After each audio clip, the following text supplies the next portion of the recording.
It's good to be in the house of the Lord. I say with the psalmist, this is a day that the Lord has made, and I will be glad, and I will rejoice. We serve a great God.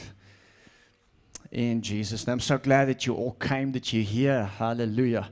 We've had such a tough week in terms of holidays and, all these momentum breakers. Amen. Now, some of us enjoy that. I mean, we enjoy being on holiday. But on the other side of things, sometimes it can just stop and break momentum. But I'm so glad to see that you came. I'm glad to see the passion in the house, the excitement, the faith, the belief. And I know that God has a message for you today. And today we're continuing with our message on evidence, living a life of evidence. And I want to talk to you about faith and the difference between belief and faith. Because you see, believing and having faith is two different things. It's two different things. And when you look at a life of evidence, you will see that people who have come to the Lord Jesus Christ, who died with Him, as we read in Romans 6 verse 4, and was buried with Him through baptism, and was raised with the Holy Spirit, filled with the Holy Spirit, and raised with the Holy Spirit into a new life. Everybody say a new life. Because Paul said it in 2 Corinthians chapter 5 verse 17. He says, if any man is in Christ, he is a new person.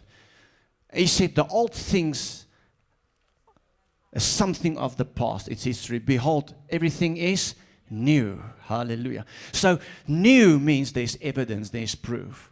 Will you at least agree with me this morning that nobody can come to Jesus, encounter Jesus Christ, have their sins forgiven, being filled with the Holy Spirit, walk in this new life that we find Paul makes mention of, and stay the same?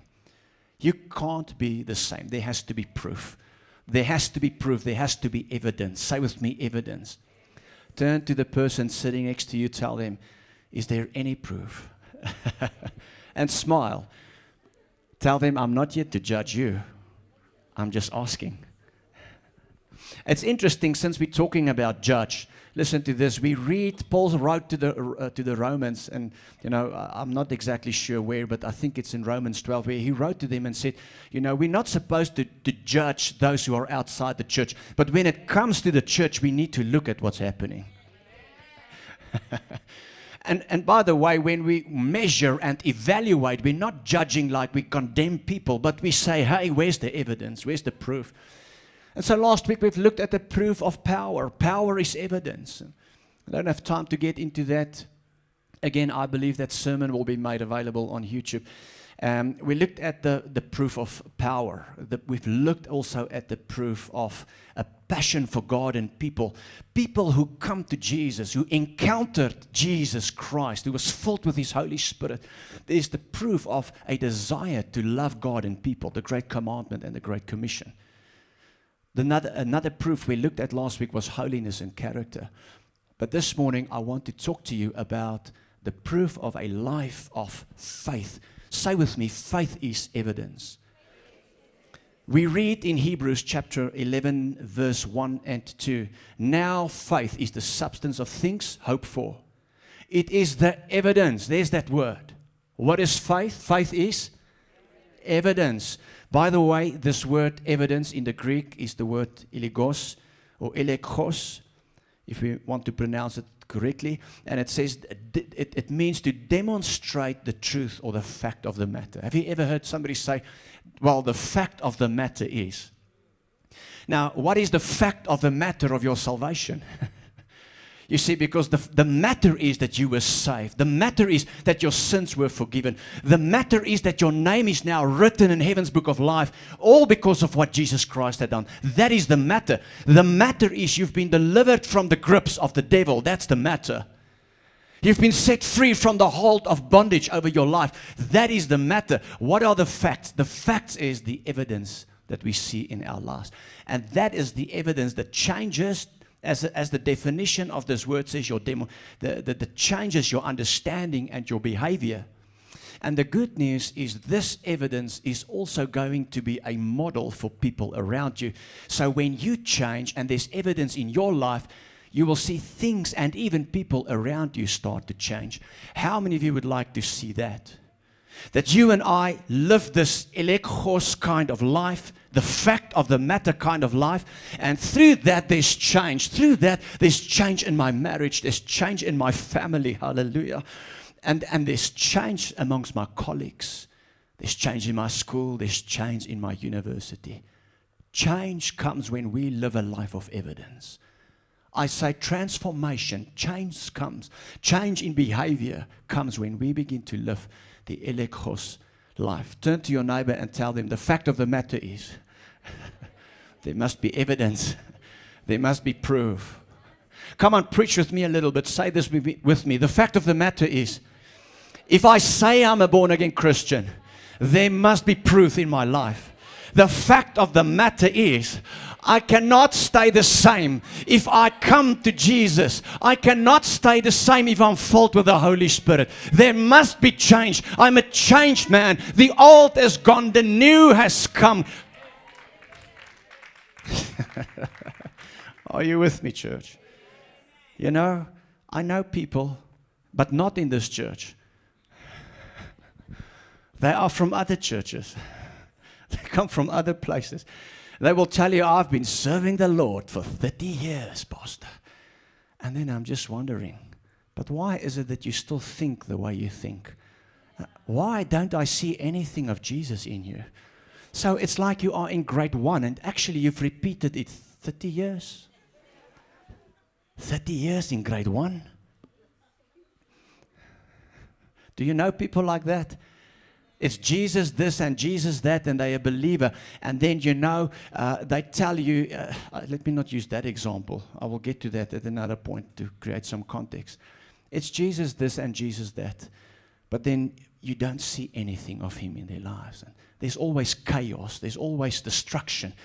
It's like you see quite the opposite. No, that's not Jesus. Where Jesus is, there's change, there's evidence, there's light, there's order, there's excellence, there's righteousness, there's holiness. This character. Church, come on. This message is not to condemn us, but it's a time to evaluate my own life and say, Lord, am I living a life of evidence? Now faith is the substance of things hoped for, the elekos, the evidence, the fact of the matter, hallelujah, of the things I still believe it's going to happen because God promised them. Isn't it powerful? Look at 2 Corinthians chapter 5, verse 7. For we walk by faith. Say with me, walk. Walk, walk in the light. Walk, walk in the light. Walk, walk in the light. Walking in the light of God. Go like this and walk.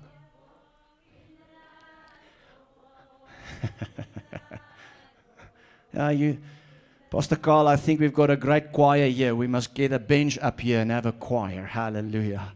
So we walk in the light. We walk by faith, which means we do not walk by what we see. And sometimes I look at my own life, and there are times in my life where I walk more by what I see, and that's why I'm anxious and depressed. But the Bible says we walk by faith. Now, the reason I have the scripture in here, because we're going to talk about faith as evidence, is just to show you this. For we walk by faith, not by sight. Listen to this. Living our lives in a manner consistent with our confident belief in God's promises. Church, where you see a person of faith, you know that they've come to Jesus Christ. They're always filled with hope. The substance of hope, there's always hope there. There is always a kind of evidence, a guarantee in their life that God's going to do what God has promised. And that's the kind of evidence you and I need to have in our lives. But you see, the problem is a lot of us only believe, but we're not really in faith. And I just want to show you for a short while the difference between belief and faith today. I think that's important. I want to use Noah as an example. We all know Noah. The last time some of us heard about him was in Sunday school. That's a long time ago. And so now many preachers doesn't want to preach about Noah because, you know, that's a story for Sunday school. But it's not, because Noah was a man of faith. As a matter of fact, he was the only blameless man who lived in his generation and walked with righteousness. And, I studied Genesis 6 this week, and the Bible actually says that there was a time right there in the history of humanity where God was sorry that he created human beings. And he said that the actions of human beings broke his heart.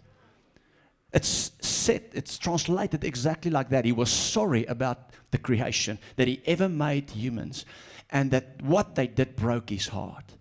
And I was meditating on that and say, Lord, help me not to break your heart. I want you to be proud of me. I want to be a person of testimony, because that's what Hebrews chapter 11 verse 2 says. It says, by faith the elders obtained a life of testimony. Okay, sorry, but that was the previous scripture. It's okay, keep it there. So, testimony. And so because of the lack of testimony in the lives of people, the lack of evidence, the people were breaking God's heart, and he was sorry that he created him. And so God said, no, I need to make this right. We need to start over. I'm going to destroy the world with a flood. But lo and behold, there was one righteous man with the name Noah. The Bible says Noah walked righteous, blameless before God. And God chose this man, and he said, I'm going to start over with you. And we're going to do different this thing. But then he instructed him to build a large boat. And that takes faith to build a boat. Amen. And he said, okay, Noah, we're going to build a boat. We're going to build an ark. A flood will come, but a portion of creation, of nature, and of humanity will then be in this boat and in this ark, be preserved, be saved in this ark. And we're going to start over. And I just want to read a few verses and say something about the life of Noah, that we can understand the difference between belief and faith. Because Noah was a faith person. Genesis 6 verse 9, the word of God says, Noah was a righteous man, the only blameless person living on earth at the time. Can you imagine? Amongst all the people, only one righteous person. I'm so glad you're here today, because you might be the only righteous person in your family. I'm so glad you're here today, because you might be the only righteous person, students, in your residence. God is looking for blameless, righteous people, people of faith, people of evidence, people of testimony. Because why did Noah build the ark? It was about the redemption of humanity, isn't it? It was about people starting over, having new beginnings.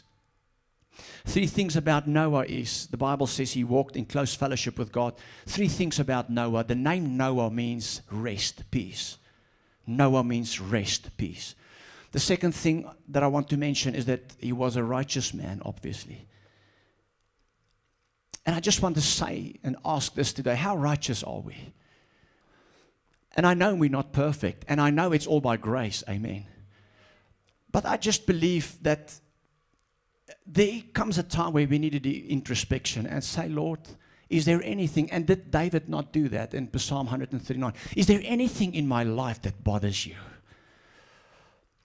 I just want to ask that question. I think it's an important question, because we must be careful that we do not think that we can, because we say we believe in Jesus, do whatever we want.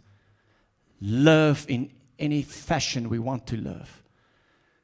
Say what we want, think what we want, because we say we believe. So I want to ask you, and I think that's the question of the Holy Spirit to every heart, and I'm not here to preach on sin, but I want to ask you, is there maybe sin in your life? Is there maybe a sin in my life?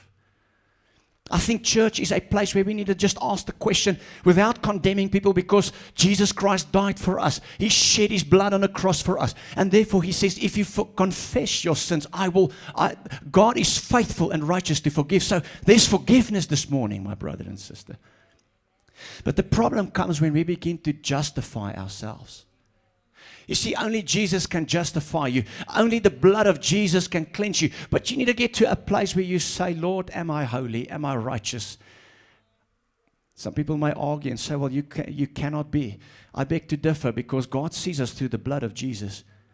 I beg to differ because the Holy Spirit places a desire in your heart to be righteous and more like Jesus. I beg to differ because I believe we need to take responsibility for the wrongs in our lives. Say this with me, I must take responsibility for the wrong in my own life. It's easy to point out the wrongs of others, but what about me? What about my sin? What about my unrighteousness? What about my wrong thinking, my wrong talking?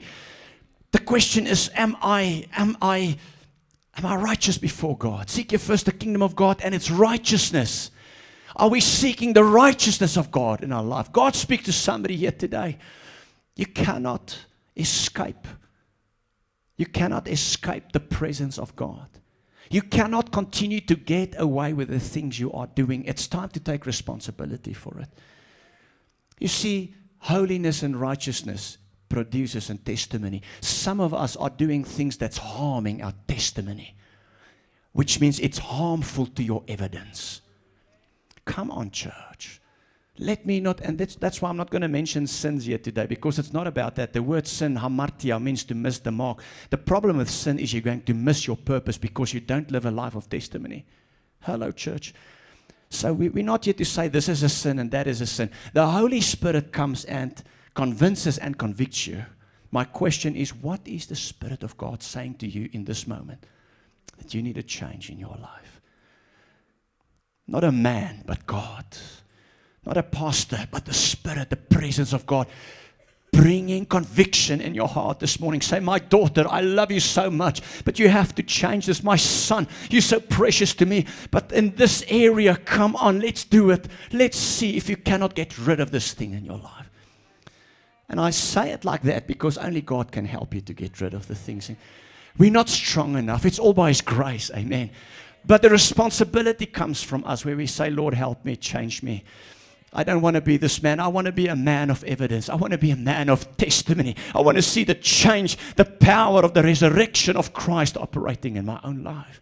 So Noah was a peaceful man and he was a righteous man. He was a man of faith, the third one. You see, Noah was not just a believer.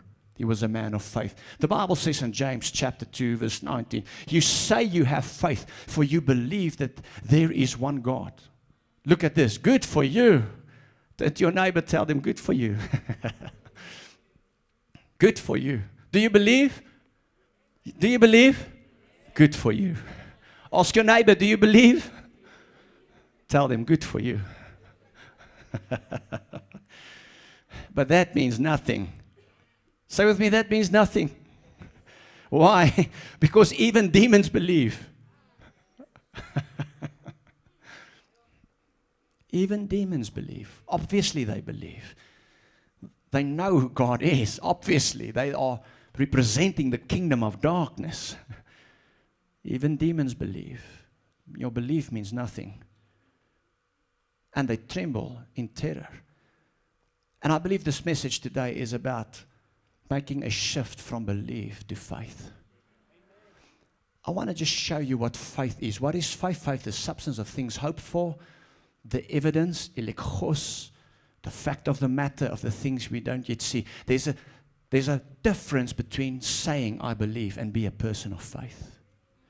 I say there is a difference between a person who say that they believe and a true person who stand in faith. And when I look at Noah, I see faith. When I look at this man, even in Hebrews 11 verse 7, where they mention all the faith heroes, they mention Noah there, that he was a man of faith. And I quickly want to show you the difference. Is that okay?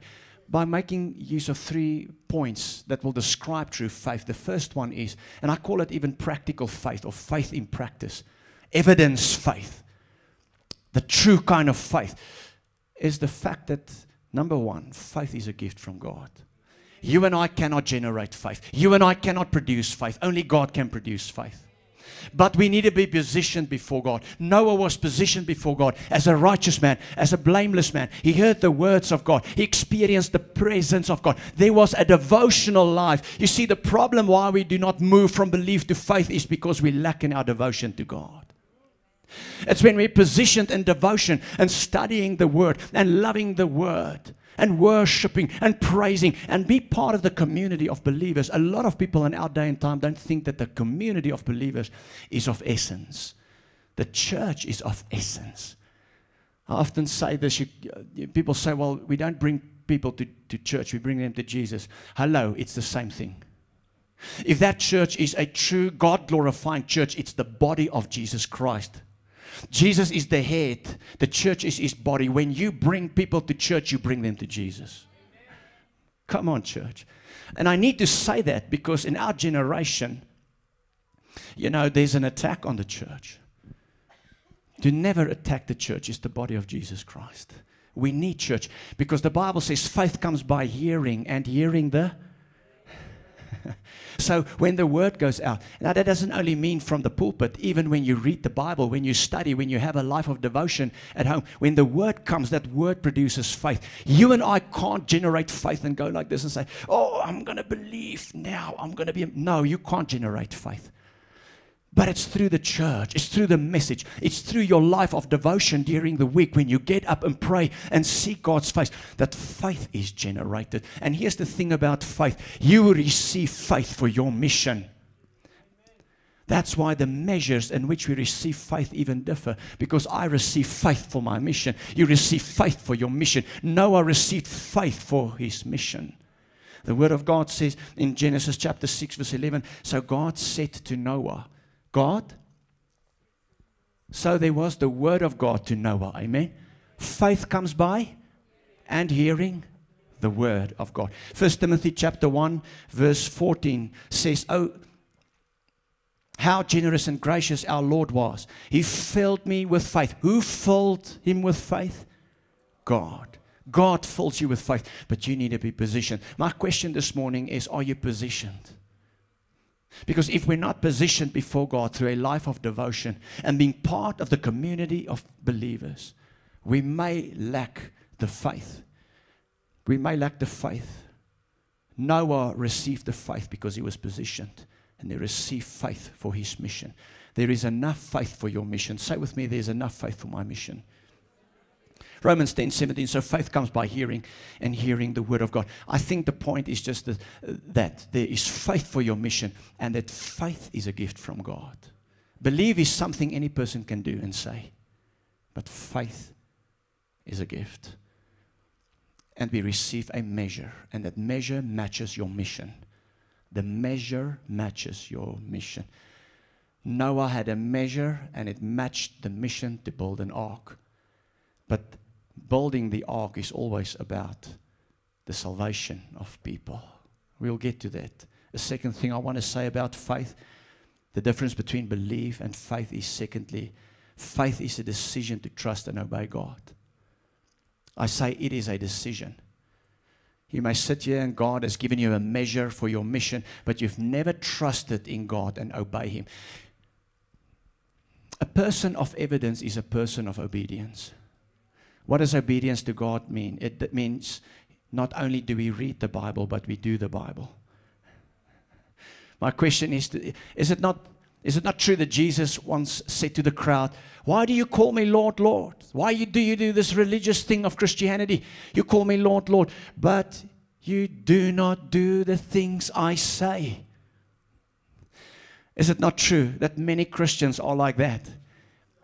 That may be a radical generalization. Can I exclude our church? We're not like that. No, I don't think I should do that.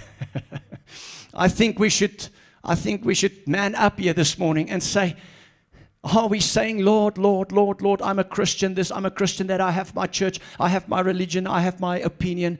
But the question still is, where's the proof of your relationship with Christ? Where's the evidence? Where's the power? Where's the passion? Where's the holiness? Where's the faith? Where's the trust in belief and obeying? A lot of us are here this morning and we know that we're supposed to do stuff that we haven't yet done. Okay, I'm not going to say wave if that's you, but wave in your heart, a little wave. You're not doing the Bible. For instance, when was the last time we testified?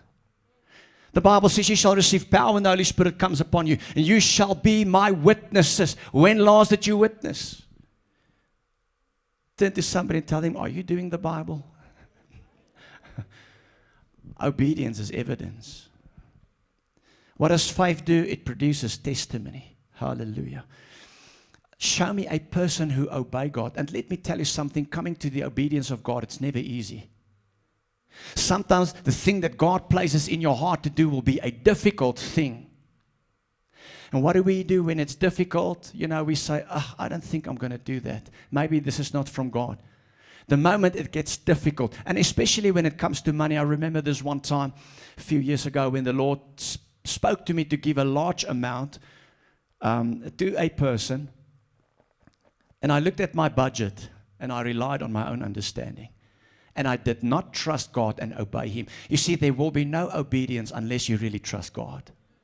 Can I say it one more time? You are not going to see obedience amongst God's children if there is no trust. You see, this might be a difficult message for some, because here we're talking about true Christianity, doing the Bible, proof of the fact that you say, I'm a child of God, doing the Word of God, having that mission, that measure of faith, walk by faith and not by sight, trust and obey, trust and obey. They go together. There's no obedience because there's no real trust. The essence of faith is trust. I want to say it one more time. The essence of your faith is trust. You see, that's the difference. If you want to know the real difference between belief and trust and faith, trust. Trust, because trust means I obey even if it doesn't make sense. The Word of God says in Proverbs chapter 3 verse 5, let's start with Genesis 6:22. So Noah did everything exactly as God commanded him. Can you see the obedience? Noah, I want you to build a boat. That doesn't make sense. A very large boat. That doesn't make sense. Noah, I'm going to destroy the world. That doesn't make sense. Noah, a flood is coming. That doesn't make sense. But I trust you. Did you get that? Even when it doesn't make sense. But I trust you. And I pray this morning that you and I will become that generation who really trust God and see some arks built. Hallelujah. You have an ark to build. It's not going to be easy, but God gave you the faith to build that ark. We want easy. We want shortcuts. Amen. That's why there are so many money-making schemes and pyramid schemes in our day and time, because there's a demand for that. Everybody wants to find a quick way to make money. How many of you have lost money? No, don't put up your hand. I'm just joking. That's why we play the lotto and do all these things. That's why we're looking for getting rich quick money schemes, you know, so that we can just be easy. It's not easy, but God has a plan. Hallelujah. God speaks to somebody here that you've considered an investment, but you know that I'm telling you, don't go for that investment. I speak prophetically. You're about to enter into, you call it an investment, but it's a get-rich-quick scheme. I'm warning you prophetically here this morning. Don't get into that. Begin to trust God. Hallelujah. Trust and obey. Trust and obey. Don't lean on your own understanding. Look at this. Noah did exactly what God told him to do. What would happen if you and I begin to do exactly what God tells us to do? Some of us are stuck in a season, and God has placed you in that season. And that season, I proclaim over you, cannot change unless you start to do what you're called to do and do exactly what God has called you to do. Then you will see, hallelujah, the heavens open over your life. But you can't move. You're a rock in a hard place because you haven't yet trusted God to do the difficult, to build the ark. Building an ark is a difficult mission. It's difficult, but it's possible.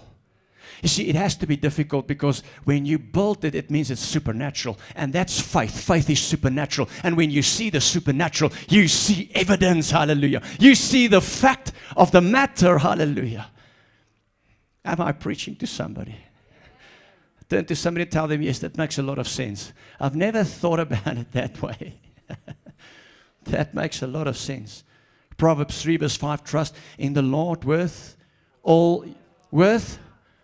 trust in the Lord with all your heart, with all your mind, with all your strength. Met alles wat jy is, laat alles wat in my is die Here loof en vertrou op die Here vir eens en altyd en klaar. How many of you got that? Okay. I was basically just saying trust in the Lord. Okay. Trust in Him, trust in Him. And do not what? And do not on your. So then why do you lean on your own understanding? If the Bible says you shouldn't. No, but it doesn't make sense, Pastor. It's difficult. I want a way out. I don't want to be here. I don't like this season. Quick fix, get rich quick, a different story, a different plan. God placed you there. Come on, somebody. Begin to trust God and build your ark. God has called you to build an ark. There's faith for your mission. God has a good plan. The best is yet to come. Hallelujah. But He's looking for a man, a blameless, a righteous man and woman. Not that they are perfect, but that say, Lord, I believe. I'm a man of faith. I take my mission. I am called for a greater purpose. Hallelujah. Not just playing this worldly survival game, doing my own thing. So when it comes to the difference between belief and faith, number one, faith can only come when God gives it, but we have to be positioned. Number two, faith is trust and obedience. By the way, I want to add this, when we look at obedience, the Bible says that Noah did exactly what God told him to do. And that's powerful to me because it means that he radically obeyed God. There's a difference between obedience and partial obedience. When we begin to rely on our own understanding, we offer God partial obedience. Because there is this part of me that wants to obey, but then there's this other part that says, I just cannot trust God for this thing. And so that's partial obedience. But God is looking for radical obedience, and the fruit of radical obedience, church, is worship. The highest form of worship is not to lift your hands and sing. That's not the highest form. The highest form of worship is when a people begin to trust and obey. Trust and obey. God calls somebody here this morning. You've never really trusted God. You are in charge. You are in control. You work stuff out, and then you decide what can work and not. God says, no, I want you to come and trust me and begin to do. If I start to tell you the things, by the way, I don't think I finished that story where God told me to give the money. And that time I didn't give the money because it didn't fit my budget. Because it was a large amount and didn't make any sense, so I never gave it. And then the Lord began to speak to me and said to me, but why have you done that? I will never forget this one time we were starting to fast and pray as a church for, I think it was still for the chosen when we did it the first time. And I prayed and we called out a day of fast. And the moment I began to fast and pray, the Holy Spirit spoke to me and said, why did you not trust me with that amount? Why did you rely on your own understanding? And then obviously at that point in time, I was in trouble financially. Well, I won't say I was in trouble, but I was surviving. How many of you want to go from survive to thrive? Then you've got to trust God. You see, I believe that's the essence of tithing and offering. It's not that God needs our money, and it's not this manipulation game, and it's not something to do with the law, but it's about my trust in God. So what happens is last year in the beginning, or it was 2023 in the beginning of the year, while we went to the G12 conference in worship, the Holy Spirit spoke to me again and said to me, now is time to trust me. You need to give that money now. I looked at my budget and I tried to rely on my own understanding. I said, I can't do it. The Lord says, okay, kry vir jou. No, God didn't say that, but God just doesn't speak when you think like that. So it's just silence. Amen. How many of you experience silence? It's because you still need to obey that time long ago where you relied on your own understanding. And so I spoke to my wife and said, now we're going to give it. And we gave it and we cried for weeks. It was so tough. But I'm still here, I may have skipped a few McDonald's or Kentucky's for a few times, but I'm still here. God help me. And now that has turned around and I begin to see the blessing of God. Trust and obey. Trust and come on, touch 2, 3 people, tell them trust and obey and give Jesus a big praise in this place. Hallelujah. Come on, trust and obey. Trust and obey. Faith, church. Faith is evidence. Obedience is evidence. Without that, you're just talking a lot. But the kingdom of God is not talking a lot, but it is demonstrated in the power of the Holy Spirit. The church has heard enough of talk. Many beautiful sermons, many talk. But what are we going to do? When are we going to start building the ark, building the life that God has called us to live, being purposeful, victorious, a successful people for the glory and the honor of God? So the last thing about faith is, before we conclude, is just confidence. Say with me, confidence. Faith is confidence. The name Noah means peace, trust. In other words, we know that Noah was a man of confidence. We know that he was a man of confidence. He lived in peace. God told him, build an ark. He never built an ark. It doesn't make sense to build a boat that size for no one. God said, I'm going to send a flood. That doesn't make sense. Nothing makes sense. But yet Noah begins to build. And as he built, the people start to ask questions about his life. And Noah could have easily lost his confidence. Will you agree? I mean, the Bible doesn't say this, but you and I know people. They ask questions. They investigate. They measure. They evaluate. And then they start to gossip. But thankfully, you know, if you're a believer or if you're a visitor here this morning, in our church we've got nothing like that. That's in other places. Here we are free. Hallelujah. Well, I don't know about that, but we're going to combat that in this church. I can promise you that. But the promise, the point I'm making is that the name Noah means rest, which means he placed confidence in God. Here's the thing, when you lose your confidence in God, fear enters.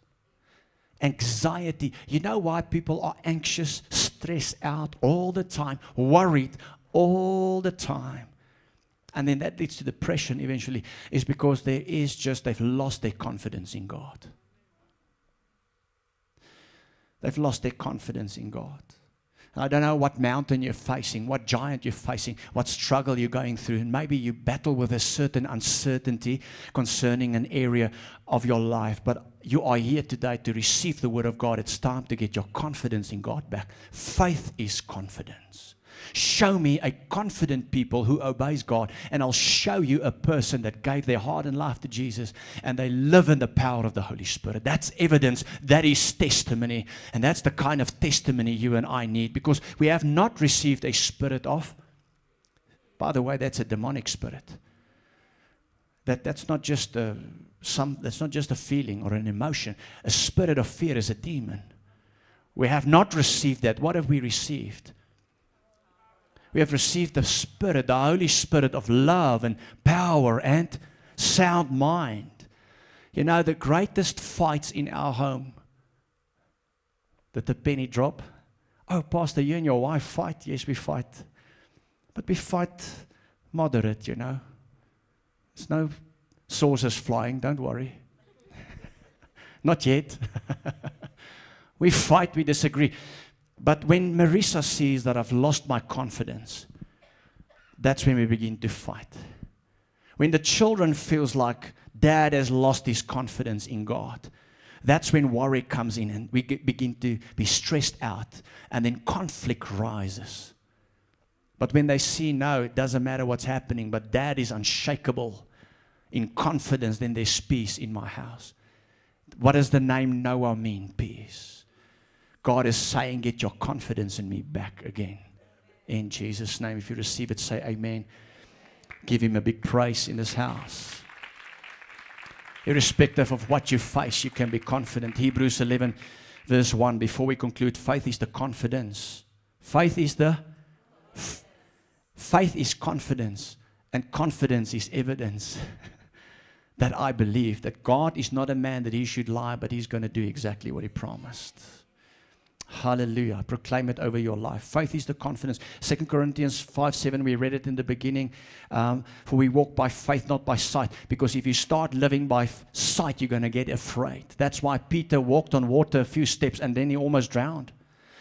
He started to look at his circumstances. Stop looking at your circumstances. Start looking at the Word. Start looking unto God. Start standing on the promises and get your confidence back. Stop being a believer, but be a person of faith in the name of Jesus Christ. For we walk by faith. Come on, walk in the light. Walk in the light. Walking in the light of... Here we go, one more time. Yes, walk in the light. Walk in the light. Walk by faith. Walk in the light. Walk in newness of life, church. Come on, somebody say, yes, that is me as from today. So we walk by faith, not by sight. Stop looking at the storms. Get your confidence back in God. Stop looking at the insufficiencies. Stop looking at the lack of fruit. Stop looking and start looking unto God. Start looking unto Jesus, the finisher and the author and the initiator of your faith, your provider, your healer, your protector, your help, your hope, your joy, your peace. Start looking unto Him. Don't just be a Christian who say you believe, but walk the walk and talk the talk and live with the evidence of God in your life. So we walk not by what we see, but by faith, in a manner, the Bible says, consistent with our confident belief in God's promises. I conclude this morning with a story from the New Testament. And we all know this story. This man who dearly loved his child, who was demon-possessed, a boy. He was the father of a boy who was demon-possessed. Brought this boy to his disciples. And he said, please pray for my boy. He's demon-possessed, he convulsed, he gets seizures, and then he lands in the fire and he burns. The disciples is praying, but nothing's happening. So there's a commotion, and the religious mob of the day comes, and they begin to interfere, and there's this commotion, but all of a sudden here Jesus comes. Isn't it powerful? You know, they try to explain to Jesus what's happening, and they ask him many questions, and here's what Jesus says in Mark 9, verse 19 to 24, Jesus answered him and said, "O faithless generation." You see, when we think about Jesus, we think about humble, sensitive, loving, gracious Jesus. But did you know there was a different side to Jesus, a radical side? Jesus was radical when it came to the issue of faith, church. Because without faith, it's impossible to please God. But they that go to God must believe that He is, and that He is a rewarder. And without faith, nothing moves, nothing shifts, nothing shakes. Nothing. And so Jesus, and the sense I get here is a frustration that they have so little faith, that they say that they believe, but there's no faith. And so He answered him and said, "O faithless generation, how long shall I be with you?" And the same sense that God had in Genesis 6, where there was a sorrow in His heart and where He was disappointed in humanity, is the same thing I pick up here, where there's a disappointment in the heart of Jesus because there's no faith amongst the people. And He utters this word, the Messiah, the loving, gracious, precious Messiah, utters these words, and He says, "How long shall I be with you?" I get the sense He says, "I've had enough of your faithlessness. How long shall I bear with you?" He says, "Bring him to me." The father brings the boy. There's a conversation between the father and Jesus. And Jesus said, "Do you believe that I can heal him? Do you have faith? Trust faith, confident faith." And the father of the boy then says the following words. I didn't put everything in there, but he said to him, "I believe if you can." He's actually using the words, "if you can." And there he exposes that he's not a man of faith, but he's a man of belief. Jesus then replied, He says, "What do you mean if I can?" And then Jesus continues. He says in verse 23, Jesus said to him, "If you can, I believe all things are possible to him who believes." All things are possible. This is a word for somebody here. All things are possible, but you need to get back to faith.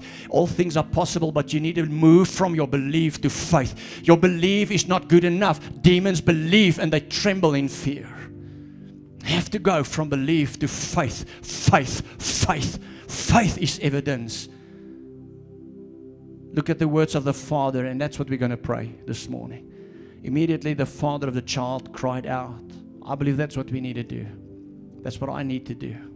All of us. The father of the child cried out and said with tears, "Lord, I believe. Help my unbelief." Did you get that? I believe. But you see, I don't have faith. Help me. Generate faith again. Help me to trust and obey. I'm sorry for relying on my own way, my own mind. I'm sorry. Some of us just need to speak to God just right there where you are for a moment. Close your eyes, bow your heads and say, "Lord, I believe, but help my unbelief." Help me to trust you. Maybe some of us need to repent for the things we know we were supposed to do, but we have never done that.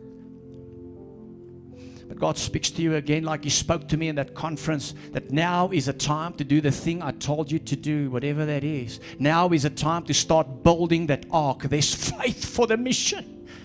There's faith. There's faith. It's not going to be easy. You know, when God did significant things in my life, told me significant things to do for Him, it was never easy. It was always so difficult because I think God obviously doesn't want us to do it in our own strength. It has to be supernatural. We are a people of faith. That is the proof. That is the evidence. Just speak to Him. Maybe you've missed it somewhere.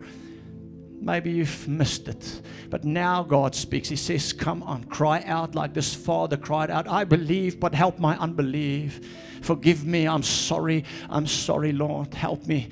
Help my unbelief. Stir a new measure of faith in my life this morning. In Jesus' name, a new measure of faith. Lord, I proclaim over your people that we will not be a faithless generation, but that we build the ark. Lord, that we will build what you called us to build so that people can be saved, so that people can receive new beginnings. You see, the ark is all about the redemption of humanity and giving people new beginnings. Maybe you're in this place. You need a new beginning. You need a new beginning. You need a new beginning. God's here to give you that beginning. The Spirit of God speaks and touches hearts all over this place. And as you believe once again, God measures faith. Looking unto Jesus, the author, the initiator, and the finisher of your faith. Will you look unto Him right there where you are? Cry out to Him, Jesus, like this father of this boy, Jesus. And maybe you're here this morning and there's sin in your life. Nobody's going to condemn you. That's not what grace does. Grace receives, grace forgives. The problem is just that you live with it. You've learned to live with it. The problem is just that you always justify it. God says, I want you to stop justifying what you do. It's time to change. It's time to be holy. It's time to be righteous. Father, I pray all over this place that the Holy Spirit just come and work in the hearts of people right now. The word went out. Lord, I pray that they will respond in faith to the word that went out, because faith comes by hearing, and hearing the word of God. Hear the word of God. Faith, faith, faith come in the name of Jesus Christ. Hallelujah. Just pray this prayer with me. Say, Father, I come to you. Please forgive me for my disobedience and for saying that I believe, but I lacked the faith. So help me. Help me to believe. Help me to trust. Help me to obey. Thank you. Help me to build the ark, to fulfill my mission that will lead to a victorious, purposeful life in you. Stir faith. Help me to be a Christian of evidence. I declare I'm not the same. The old things have passed. Behold, everything is new. Help me, Lord, to live a life of testimony. Now speak to Him and offer yourself to Him. Ask Him, say, Lord, show me what to do. Show me what to do. Show me, Lord, what the ark is. Maybe you don't know what the ark is. You see, whatever it is, it will always lead to the salvation of people. It will always lead to new beginnings. And God has given you something. There's a mission on your life. Hallelujah. There's a reason you exist. There's a blueprint for your life. Thank you, Lord. Thank you. Oh, Holy Spirit, all over this place, touching hearts and touching lives. The fire of God come upon the people this morning, raising an ark-built generation in Jesus' name that will provide deliverance, the restoration, salvation in this place in the name of Jesus. My dear brother and sister, thus saith the Lord, I haven't called you for easy. It's going to be difficult because it has to be supernatural. But through your life, many will know me. Through your life, many will follow me. Through your life, many will be delivered. Through your life, many will be restored. Through your life, many will receive new beginnings. I prophesy over you. If you receive it, say, yes, Lord, that is me. Raise me up a person of faith. Hallelujah.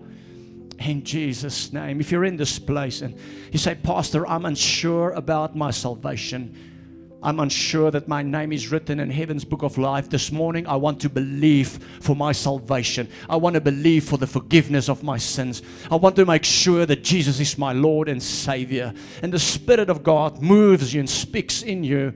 That right there where you are, that you quickly raise your hand. Maybe you're uncertain and the devil lies to you about your salvation. Every eye closed, every head bowed. Let's give people an opportunity to take a step of faith, because faith is dead without action. Right there where you are, raise your hand loud, high and loud that I can see it. Thank you, thank you, thank you, thank you. Are there more people? Thank you. Raise. Thank you, Jesus. I'm not going to call you forward. You can lower your hands again. You can lower them.